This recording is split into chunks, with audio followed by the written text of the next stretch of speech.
c'est en faisant des recherches sur la question de la disparition, du deuil impossible, etc. De manière récurrente, je tombais sur les conséquences de la dernière dictature en Argentine, les disparitions, etc.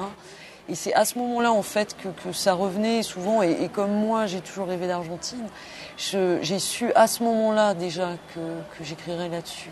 J'ai pas choisi l'Argentine, c'est l'Argentine qui m'a offert ce magnifique sujet.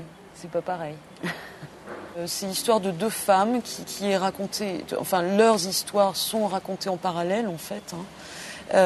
L'une est une femme qui a perdu son fils pendant la dictature et qui ose espérer que son petit enfant, qui lui aussi a disparu pendant la dictature, est peut-être vivant. De l'autre côté, on a une femme qui est, elle, l'épouse d'un militaire et qui s'est approprié un enfant qui s'avère être la petite fille de l'autre. Et à elles deux, elles sont, pour moi, le visage de l'Argentine aujourd'hui. La ville qu'elle laissait dans son dos l'ensorcelait de ses lianes. Elle vit les dorures, les saintes vierges, les peluches et autres croix qui décoraient l'hôtel des colectivos. La ronde de douleur qui foulerait sans elle les pavés de la Plaza des Maillots le prochain jeudi.